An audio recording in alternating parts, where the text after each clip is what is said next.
మీ ఎలాంటి వ్యాపార ప్రకటనలకైనా వెంటనే మా ఛానల్ సంప్రదించండి. ప్రస్తుతం మనతో పాటు ప్రముఖ ఆధ్యాత్మికవేత్త వేదిక్ ఆస్ట్రాలజర్ అవినాష్ దాస్ గారు మనతో ఉన్నారు. గురువు గారితో మాట్లాడేద్దాం. నమస్కారం గురువు గారు. నమస్కారం అండి. ఓం నమ శివాయ. ఓం నమో వెంకటేశాయ. 2026 ఫిబ్రవరి మాసం విశేషంగా మేషరాశి వాళ్ళకి ప్రస్తుత కాలం ఏ విధంగా ఉంటుందంటారు? ఏలినాటి శని తాలూకు ఇంపాక్ట్ ఎంతవరకు ఉంటుంది? వీళ్ళు ఈ మాసం ప్రత్యేకంగా ఎటువంటి జాగ్రత్తలు తీసుకుంటే బాగుంటుందంటారు? మేషరాశి ఫిబ్రవరి నెలలో వీళ్ళకి ఎలా ఉంటుంది? ముందు గ్రహాల పరిస్థితి. గురువు 3వ ఇంట్లో, కేతువు 5వ ఇంట్లో, కుజుడు 10వ ఇంట్లో ఉచ్చ స్థితిలో, తర్వాత 11వ ఇంట్లో పంచగ్రహ కూటమి. సో పంచగ్రహ కూటమి జరుగుతుంది కాబట్టి ప్రతి రాశికి అప్లికబుల్. కానీ ఏంటి పంచగ్రహ కూటమి అలా వస్తుంది, అలా వెళ్ళిపోతుంది, దాన్ని యూజ్ చేసుకోవాలి.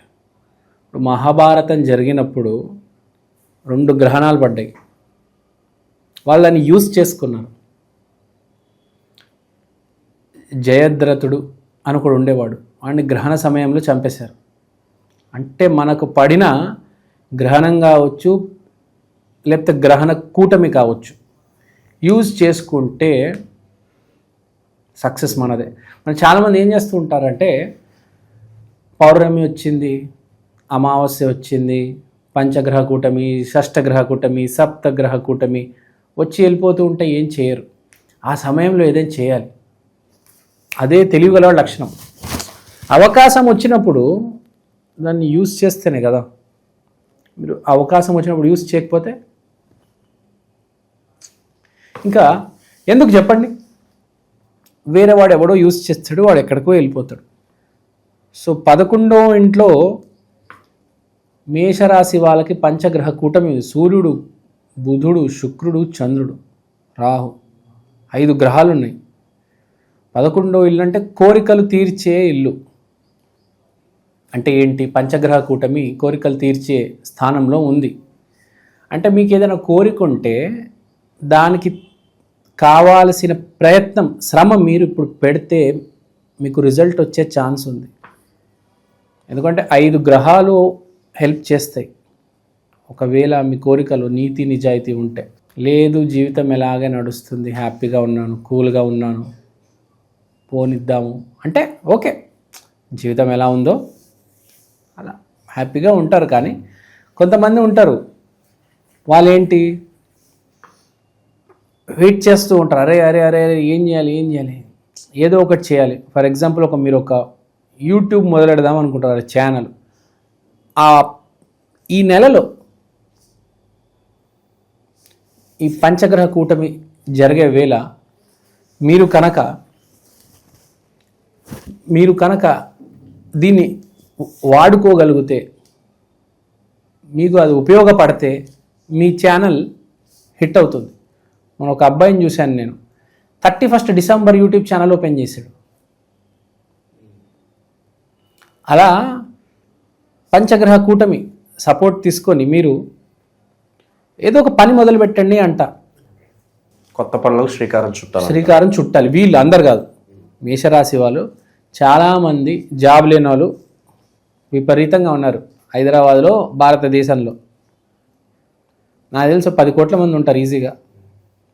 1 కోటి మందికి అవకాశం వచ్చి ఉంటుంది, 10 కోట్ల మంది ఇంకా వెయిటింగ్ ఏం చేద్దాము అని.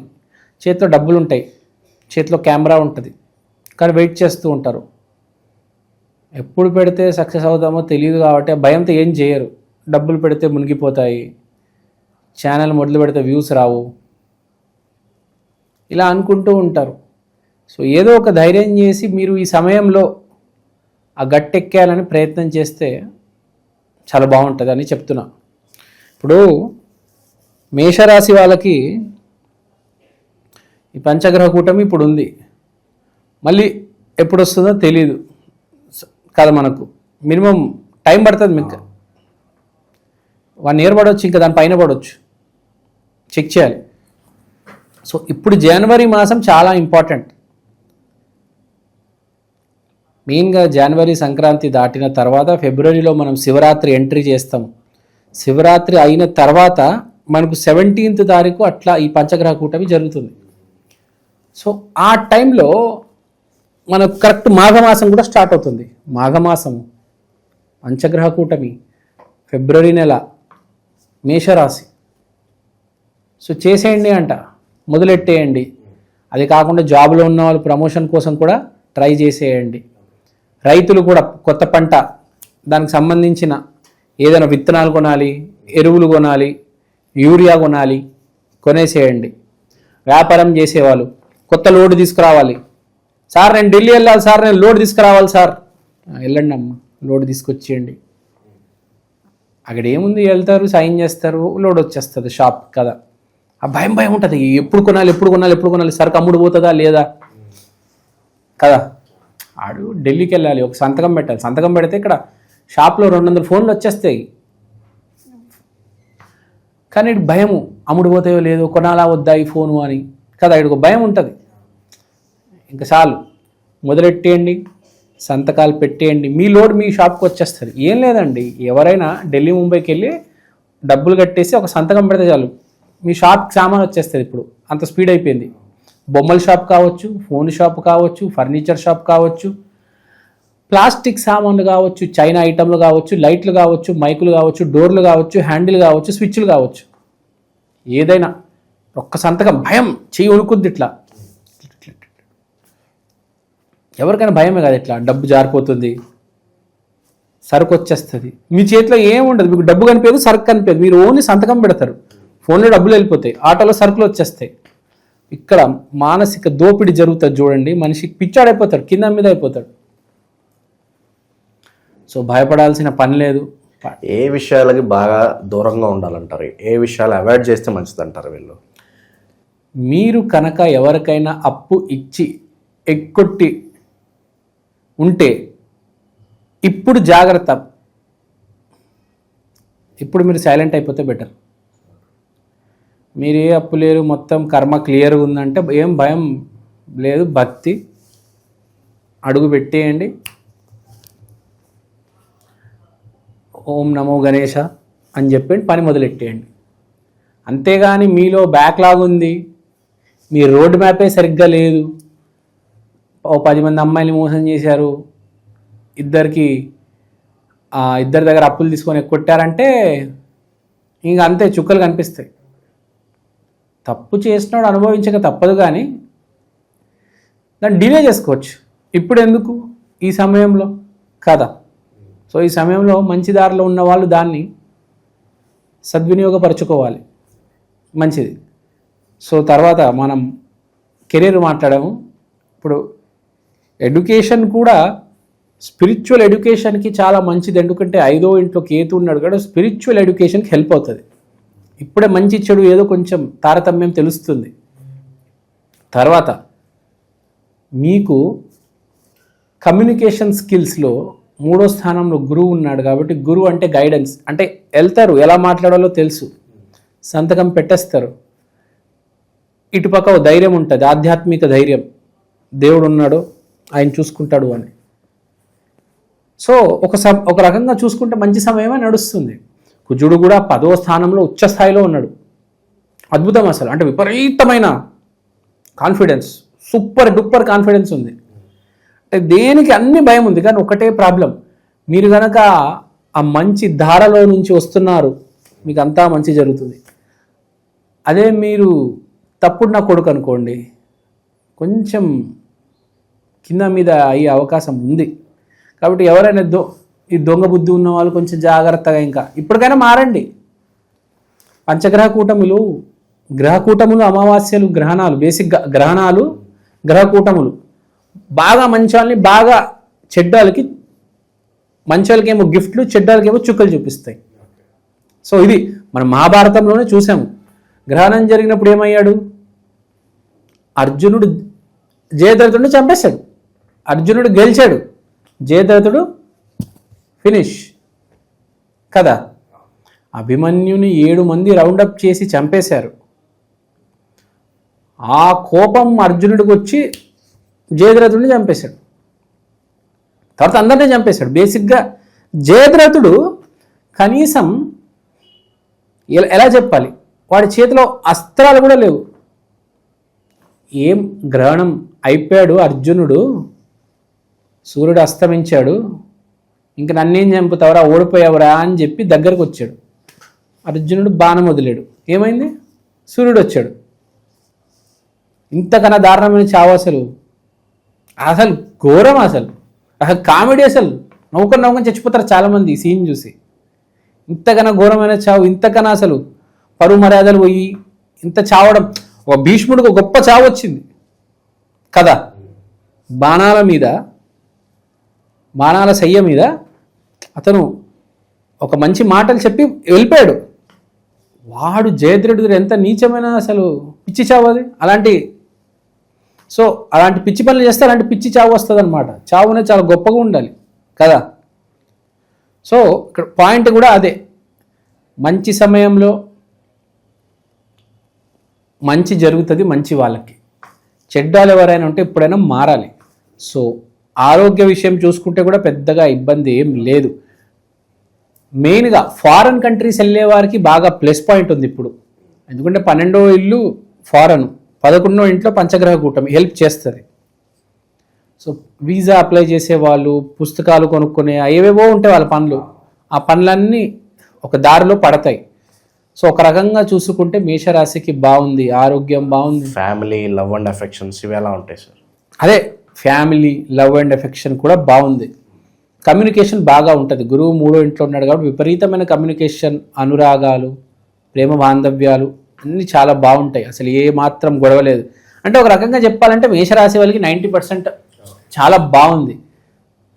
Very good. మేషరాశి మనం చూసుకున్న 2026లో కూడా మేషరాశికి బాగుంది. సో ఏళ్ళనాటి శని ఇంపాక్ట్ అంతగా లేదు అంటారా ప్రస్తుతం అయితే? ఈ శని మీనరాశిలో ఉన్నాడండి. మేషం మీద కానీ వెనకలు ఉన్న కుంభం మీద కానీ ఛాయ పడుతుంది. ఉంది ఎక్కడ మనోడు మీనంలో ఉన్నాడు. మీనం వాళ్ళకి ఎఫెక్ట్ ఉంది, వీళ్ళకి జస్ట్. మరి రెమెడీస్ అంటే ఏం చెప్తారు గురుగారు? ప్రస్తుతం ఇంకా కాస్త బెటర్గా ఉండాలి ఈ నెల నాకంటే ఎటువంటి పరిహారాలు వీళ్ళకి బాగా అవసరం అంటారు? శివరాత్రి వస్తుంది. మంచి రెమెడీ ఏంటంటే ఫస్ట్ మీ ఇంటి దగ్గర ఉన్న శివాలయానికి వెళ్ళండి. శివాలయానికి వెళ్ళి ఏం చేయొద్దు. ఫస్ట్ పాయింట్, పూలు, పళ్ళు, పాలాభిషేకం, జలాభిషేకం ఇవేం చేయొద్దు. గుడికి వెళ్ళి కూర్చోండి. ఫస్ట్ శివాలయాన్ని చూడండి, శివలింగాన్ని చూడండి. Try to connect with the energy. ఓం నమ శివాయ మంత్ర జాపం చేయండి. ఈ అన్నిటికీ దూరం ఉండండి. పాలాభిషేకం, జలాభిషేకం చేతకానోడు చేస్తాడు ఇవన్నీ. భగవద్గీతలు ఎక్కడ రాయలేదు. కృష్ణుడు చెప్పాడు ఎక్కడనా ఈ పూజ చేయి, ఆ పూజ చేయి, జలాభిషేకం, పాలాభిషేకం అవి ఎప్పుడు చేయాలో నేను చెప్తాను, అప్పుడు చేద్దులే. ప్రస్తుతం జనాలు ఏం చేస్తారంటే దాంట్లో పడి భక్తిని మర్చిపోతారు. పాలాభిషేకం పంచి పాల్గొనాలి, ఆవు పాల్గొని రావాలి దేవుడికి అని అంటారు, కానీ భక్తి మర్చిపోతారు. జలాభిషేకం చేస్తారు, ఆ కనెక్షన్ అనేది ఎస్టాబ్లిష్ అవ్వదు. అన్ని పనులు ఒకటేసారి చేయడం చాలా కష్టం అండి. అందుకని చెప్పేది ఏంటంటే ఫస్ట్ కూర్చొని ఒక అరగంట, గంట సేపు కనెక్ట్ అవ్వండి. గంట సేపు కనెక్ట్ అయిన తర్వాత మనలో పాజిటివ్ ఎనర్జీ వచ్చిన తర్వాత అప్పుడు వెళ్ళి జలాభిషేకం, పాలాభిషేకము, పూలు, పళ్ళు అర్పించడం అనేది జరగాలి. మనలో ఎగురుతారు, ఎగిరి గంతులేస్తారు. పూలు కొనడానికి అరగంట, పాలు కొనడానికి అరగంట, ఏందేందో షాపింగ్లు చేసి అందరు ఒకటేసారి మార్కెట్కి వెళ్తారు. అక్కడ గుంపు. సో అంత అవసరం లేదు అంట. నార్మల్గా చేయాలి, కొంచెం స్లోగా చేయాలి, కూల్గా చేయాలి. కేజీలు అవసరం లేదు. ఒక్క అట్టిపండు చాలు, ఒక్క చిన్న కమలం, 1 లీటర్ నీళ్ళు, 1/2 లీటర్ పాలు చాలు. మన వాళ్ళు దానికి పెద్ద డ్రామా చేస్తారండి, మామూలు డ్రామా చేయరు. అంటే ఒక లిమిట్లో చేయాలి, ఒక జాగ్రత్తలో చేయాలి. మన వాళ్ళు లిమిట్లు దాటి జాగ్రత్తలు మర్చిపోయి లైన్లలో పెద్ద పెద్ద లైన్లు, గుంపులు, కోలాహలము, ఒకడి మీద ఒకడు తొక్కేసేలాంటి ఇవన్నీ కాకుండా కూల్గా చేయాలి ఏదైనా అంటాను. సో ఈ సంవత్సరం కొన్ని మనకు ఈ స్పిరిచువల్ సెంటర్స్ దగ్గర లేనిపోని యాక్సిడెంట్స్ జరుగుతాయని ఉంది కాబట్టి ముందే చెప్తున్నాను వాళ్ళకి. సో జాగ్రత్తగా వెళ్ళండి. అది ఎక్కడైతే గుంపు ఉంది దానికి దూరంగా ఉండండి. మీ ఇంటి దగ్గర చిన్న గుడి ఉంది, చిన్న శివలింగం ఉందన్న అక్కడికి వెళ్ళండి కావాలంటే. పెద్ద గుడి, అక్కడ గుంపు కోలాహలం అదంతా వద్దు. మనకు భక్తి కావాలి. లైన్లో నుంచి వస్తే ఏం కాదండి. మీరు లైన్లో నుంచున్నారు 3 గంటలు, దానివల్ల ఏం రాదు. ఇప్పుడు మీరు తిరుపతికి వెళ్తారు, 24 గంటలు లైన్లో నుంచి ఉంటారు, కానీ దేవుడి దర్శనం ఎన్ని సెకండ్లు? 3-4 సెకండ్లు కదా. మీరు లైన్లో నుంచోకపోయినా అక్కడ ఏం తేడా ఏం ఉండదు, ఆ 3-4 సెకండ్లే కదా. అది ఇంపార్టెంట్ నేను చెప్పేది. సో దాన్ని అలా మనం తెలియగలవాడు ఎప్పుడైనా పని తొందరగా కానిచ్చి వెళ్ళిపోతాడు. సో మీ వల్ల అవుతే చేయండి, లేకపోతే వదిలేయండి. అది నేను చెప్పేది. దాన్ని అది చేయొద్దు అని చెప్తున్నాను. అది ఇవాళ నేను మీకోసం ఈ ప్రత్యేకమైన వస్తువు తీసుకొచ్చాను. దీని పేరు Eekshan, the digital astro wall clock.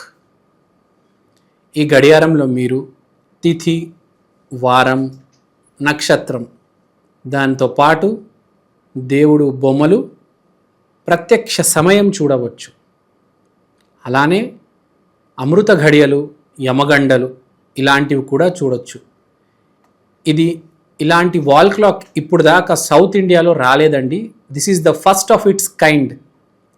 This is the latest modern general wall clock. గోడ మీద బొమ్మ, ఇది మా అమ్మ. Eekshan digital astro wall clock coming near you very soon. Also available in Amazon and Flipkart.